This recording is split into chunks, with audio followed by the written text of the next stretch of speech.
Obadiah. This is the vision of Obadiah. Here is what Adonai Elohim says about Edom. As a messenger was being sent among the nations, saying, "Come on, let's attack her," I heard a message from Adonai. I'm making you the least of all nations. You will be beneath contempt. Your proud heart has deceived you. You whose homes are caves in the cliffs, who live on the heights and say to yourselves, "Who can bring me down to the ground?" You can make your nest as high as an eagle's, even if you place it among the stars. If you bring down from there, says Adonai, if thieves were to come to you, or if robbers by night, oh, how destroyed you are! Wouldn't they stop when they'd stolen enough? If grape pickers came to you, wouldn't they leave some grapes for gleaning? But see how Esau has been looted, their secret treasures searched out. Your allies went with you only to the border. Those at peace with you deceived and defeated you. Those who ate your food set a trap for you, and you couldn't discern it. When that day comes, says Adonai, won't I destroy all the wise men of Edom and leave no discernment on Mount Esau? Your warriors, Timon, will be so distraught that everyone on Mount Esau will be slaughtered. For the violence done to your kinsman Yaakov, shame will cover you, and you will be forever cut off. On that day you stood aside while strangers carried off his treasure and foreigners entered his gates to cast lots for Jerusalem. You were no different from them.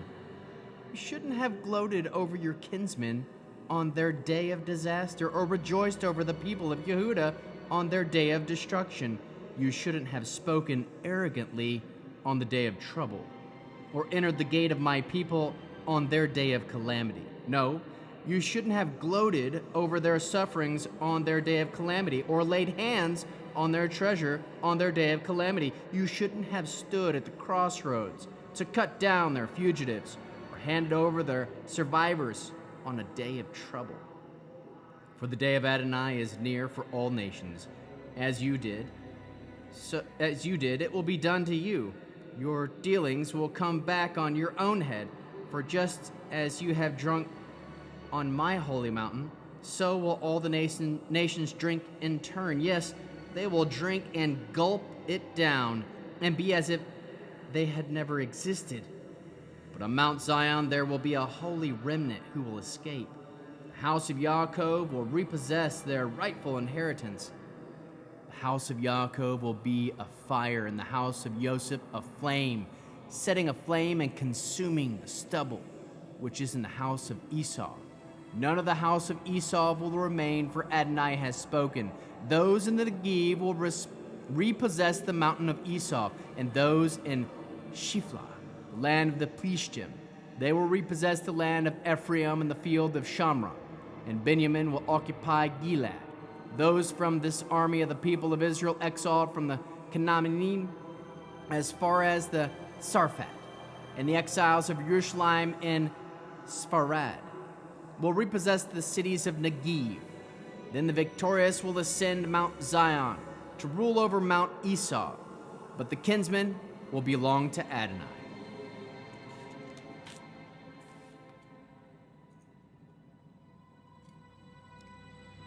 Jonah.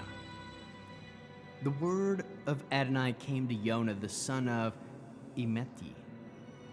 Set out for the great city of Nineveh, and proclaim to it that their wickedness has come to my attention. But Jonah, in order to get away from Adonai, prepared to escape to Tarshish. He went down to Joppa, found a ship headed for Tarshish, paid the fare, and went aboard, intending to travel with them to Tarshish and get away from Adonai. However, Adonai let loose over the sea a violent wind, which created such a stormy condition that the ship threatened to break to pieces. The sailors were frightened, and each cried out to his God. They threw the cargo overboard to make the ship easier for them to control. Meanwhile, Jonah had gone down below into the hold, where he lay fast asleep. The ship's captain found him and said to him, "What do you mean by sleeping? Get up! Call on your God. Maybe the God will remember us, and we won't die." And they said to each other, "Come, let's draw lots to find out who is to blame for this calamity." They drew lots, and Jonah was singled out. They said to him, "Tell us now, why has this calamity come upon us? What work do you do? Where are you from? What is your country? Which is your people?"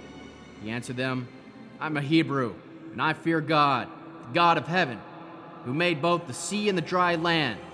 At this the men grew very afraid and said to him, "What is this that you have done?" For the men knew he was trying to get away from Adonai, since he had told them. They asked him, "What should we do to you so that the sea will be calm for us?" The sea was getting rougher all the time.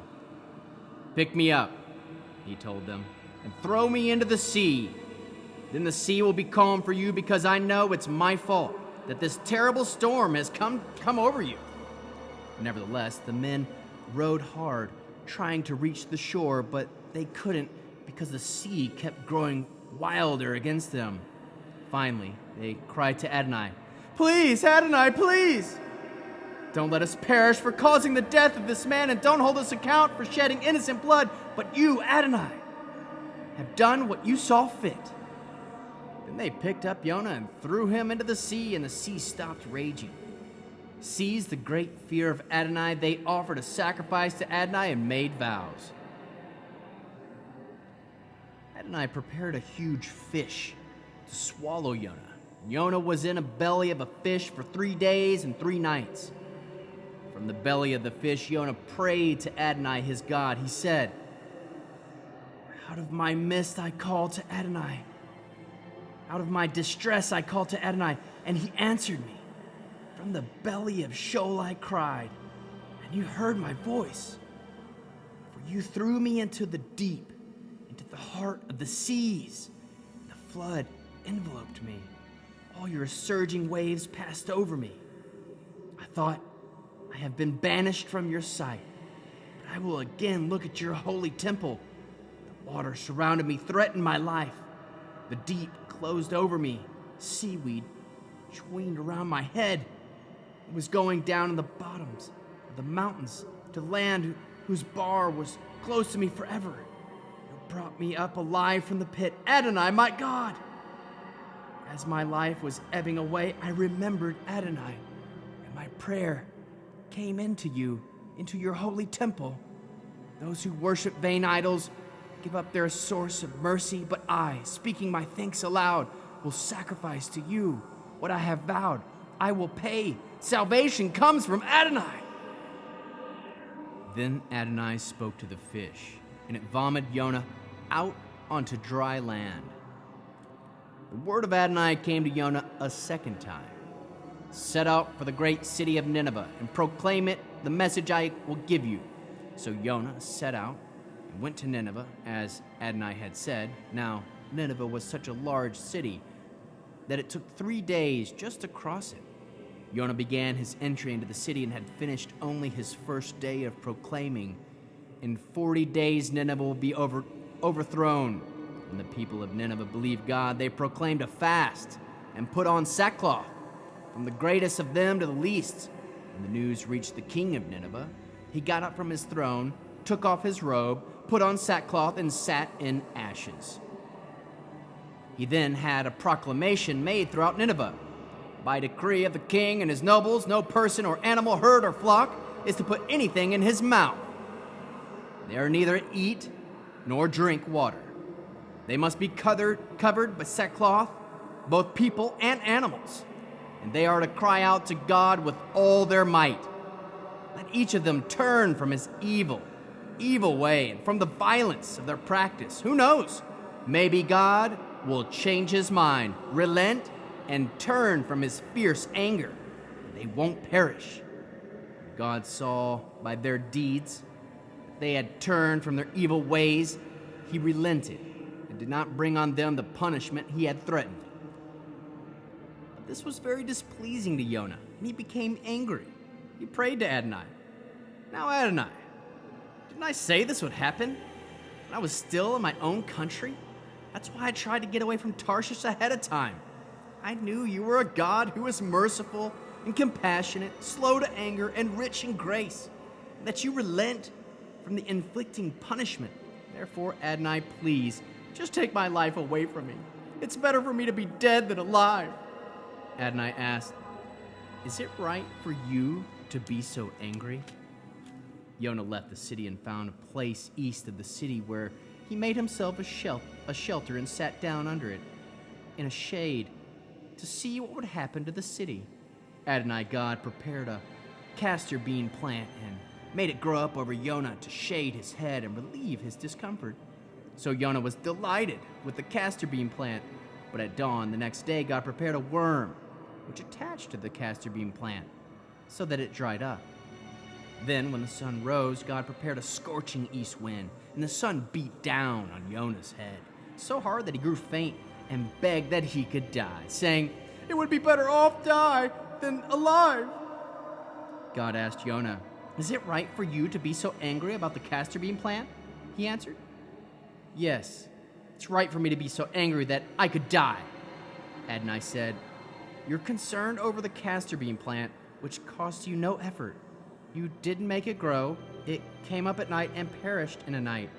So shouldn't I be concerned about the great city of Nineveh, in which are more than 120,000 people who don't know their right hand from their left, not to mention all the animals?"